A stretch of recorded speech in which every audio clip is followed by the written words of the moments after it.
All right, back in the Big Trail, we got Otis Kirk in. What's up, Otis? You doing all right? Doing great, man. Right, doing great this week. Got our recruiting insider who's been on the hop, certainly. You've been watching a lot of games, writing a lot of articles. But let's begin with a guy that is getting a lot of pub for good reason, Zach Williams. This guy is a freak. He can get it done on the D-line. A strip sack and a fumble recovery is what I saw early in that game for Joe T. Robinson the other night. But what about Zach? He's a kid that's got good speed. He plays off the edge, and he could be a good outside linebacker if they wanted to play him there. He's about 6'4", 225 right now. He's going to get bigger, but he's got good speed, got excellent moves. He's got good quickness. They tried to neutralize him the other night. They ran other directions and did some misdirection his way and stuff. But overall, he played a good game. I mean, he had 7, 8 tackles, and had, like you said, he started the game off, set up the Senators pretty well with that. He sacked Allen and then got the ball to boot, you know, so looked good. I like him. I like him a lot. I've got him rated 4-star, and he's going to be a kid that really helps Arkansas. Yeah, again, a hog commit, Zach Williams. Now, shifting gears, let's talk about Warren, because the Lumberjacks have Traylon Burks, highly touted as well. But he was highly touted the other night because of his defense. Yeah, he had 7 tackles in that game. Yeah, he had 2 tackles for loss. He had a pass breakup. You know, he had a fumble on a punt return, and they got Southside got the ball at the 5-yard line.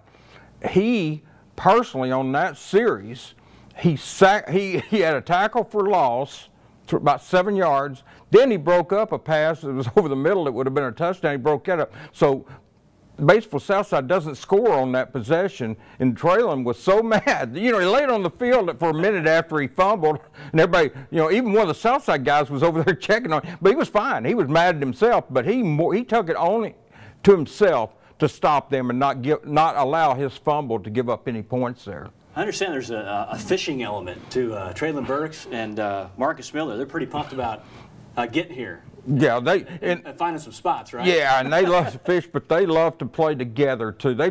Marcus told me they've been playing together since Pee Wee football in the 3rd grade, and they're proud to go to college. They know other kids here, but they're going to know one another that way. And so, I mean, they'll have someone here that they know, and they're really pumped about all that, you know. And like I said before, I mean, Bo's had a lot of receivers down there. A bunch of them have come here. Mm-hmm.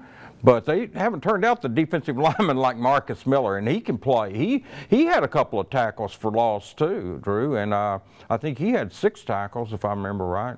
We're talking about a tandem that, again, is coming to Arkansas. A lot to look forward to if you're a Razorback fan.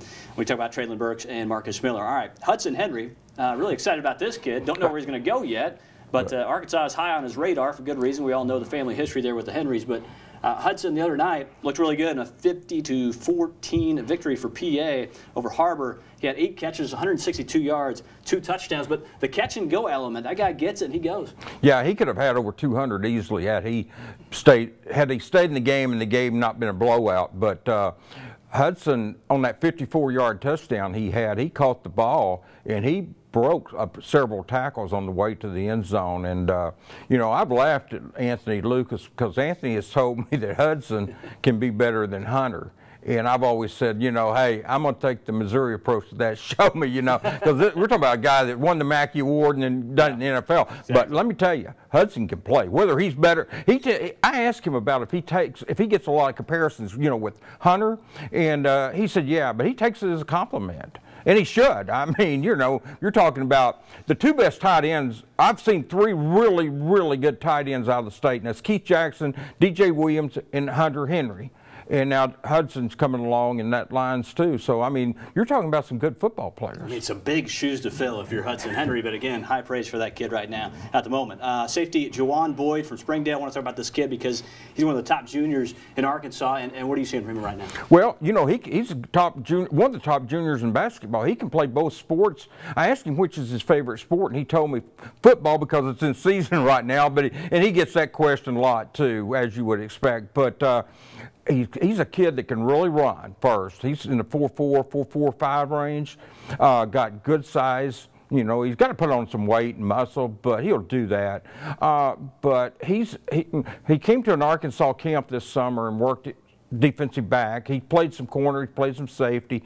Probably play either. It might depend on how big he gets in college. But he's got the speed. He's definitely got the speed to play corner if that's where you want him.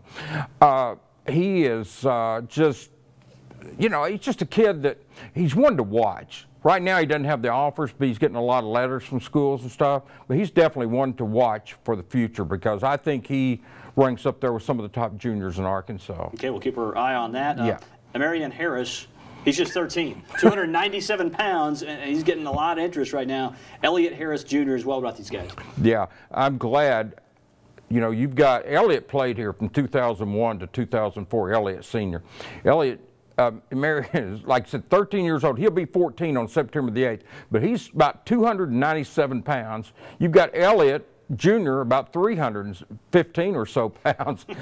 I'm just glad that I don't have to feed those kids. I mean, that's my first thought. Well, second thought. First thought was Marion's going to be a very good player. He's very good now. He's playing varsity, starting on the varsity as a ninth grader, 13-year-old ninth grader.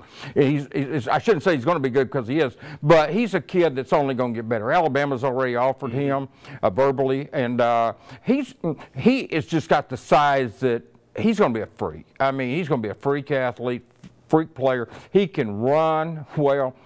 In basketball, when he gets fouled, when their team gets fouled, and it's a technical foul against the opponent, he shoots the free throws. Is that right? Yeah, he shoots the free throws. So I mean, you know, it's just he defies a lot of things. You think of a 13-year-old, 6'5", 297. You think they're probably awkward, you know, kind of don't move real well, but he's just the opposite of that. He moves extremely well, and that's unusual, I think, for a guy that size, that young, to have that kind of coordination, I guess is the word. Okay, I'm just waiting for him to come in and do a backflip. Maybe he'll come to Arkansas and do a backflip like Jeremiah Ledbetter. Yeah, Jason Pierre-Paul did one of those too. The coach, I was up at Fort Scott practice one time, and the coach asked me, said, can you do this? And Jason Pierre-Paul did a backward flip after I interviewed him. I said, I couldn't do that. I said, unless you want to get the tow truck out here to get me off the field, I'm not going to attempt that. This could be a disaster, yeah. Okay, let's close with two guys here. Offensive tackle Andrew Vest from Searcy. This guy committed to UCA, but you think maybe Arkansas may be in the mix at some point? Yeah, I do. He's a midterm graduate. He's about 6'5", 6'6", you know, close to 300 pounds. So he's a kid that's got the size to play tackle. He's not a guard. He can play tackle out there. And I definitely think that I think here at some point, he is still being recruited by the Razorbacks, by the way. I asked him that. And he's very receptive, obviously, to an offer. And he's got, like, some military schools. He's really good academics and scored really high on the ACT. But, yeah, I think Arkansas will eventually come back on him unless they hit some home runs in junior college and maybe high school player or two. But I think, though, even if they get a couple of kids, I still think they may come back on Vest. I've just got a feeling that I had a feeling that Arkansas was going to offer Latham, and they did. I've got a feeling Arkansas is going to offer Vest before it's all done, and he will come here and come in at midterm and go through spring ball. Let's go to Dumas now, 2021 class, because you wrote about this kid the other day on Hogville, Kylan James, and as a freshman, better than 1,200 yards on the ground. Yeah, his coach says he's just too good to play. I mean, he's just above the level of playing junior high football. He was another kid like Harris that played varsity football. That wasn't against junior varsity. I mean, he played Warren and teams like that. And Whitehall had a 70-yard touchdown catch against Whitehall. So you're talking about a kid that's got legit speed. I'm going to predict he's the next great running back to come out of Arkansas. You're talking 6 foot, 200 pounds, and can play. He's going to double up at safety this year.